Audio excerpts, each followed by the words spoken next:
Pemirsa, saat ini korban tindak asusila yang dilakukan kepala pesantren di Lombok Barat, Nusa Tenggara Barat didampingi oleh Lembaga Perlindungan Anak atau LPA Kota Mataram.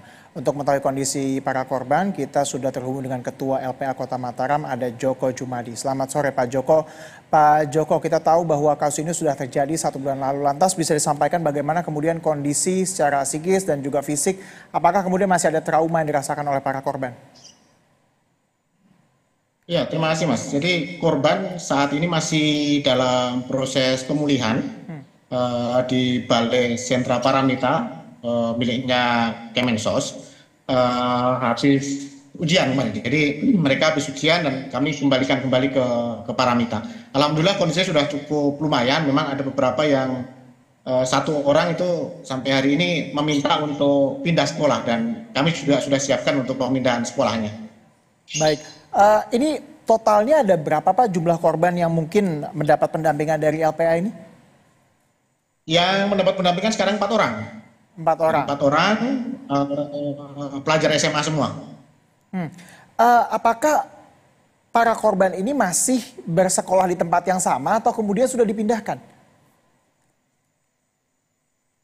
Kemarin kan mendekati masa ujian ya, jadi di ujian, jadi kami tetap mereka dapat ujian, tapi kan di sekolah yang berdampingan gitu, tapi masih sempat ujian di sekitar lokasi, tapi sekarang dikembalikan, jadi jarak jauh kemarin untuk ujiannya pakai tidak di sekolahannya, tapi dibawakan soalnya gitu di tempat aman.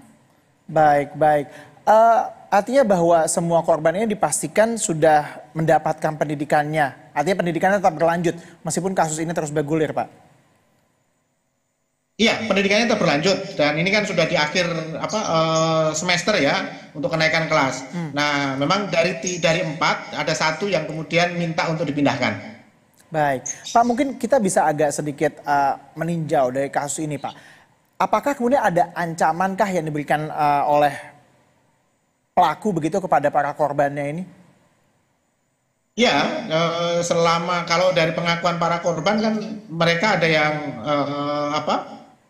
dipaksa gitu ya, kalau kamu nggak mau nanti saya keluarkan dari sekolah, kemudian ada juga yang nanti saya kasih tahu orang tuamu, kamu udah begini-begini ya. Jadi ada beberapa hal yang kemudian ditakut-takuti. Yang terakhir memang pengakuan pelaku waktu kejadian, meskipun dia tidak mengakui bahwa melakukan, jadi yang melakukannya menurut dia adalah makhluk gaib gitu. Jadi tidak secara jelas dia mengakui, tetapi yang melakukan itu adalah makhluk gaib katanya begitu.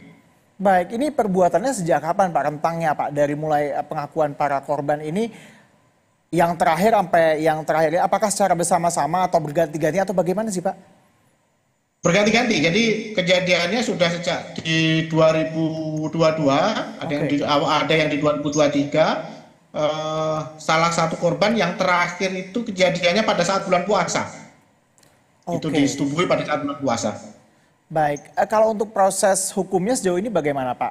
Apakah kemudian pihak LPA juga mengetahui kah? Apa kemudian yang dari pihak keluarga, dari pihak para pelaku begitu?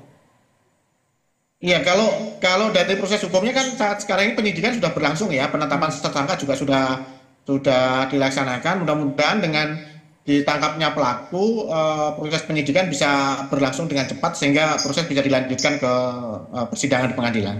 Baik, itu yang kita harapkan bersama. Terima kasih Pak Joko atas informasi yang telah Anda sampaikan. Tentunya kita berharap para korban juga tidak lagi mengalami trauma dan mendapat pendampingan yang seharusnya. Begitulah ya Pak. Terima kasih Pak. Terima kasih Mas.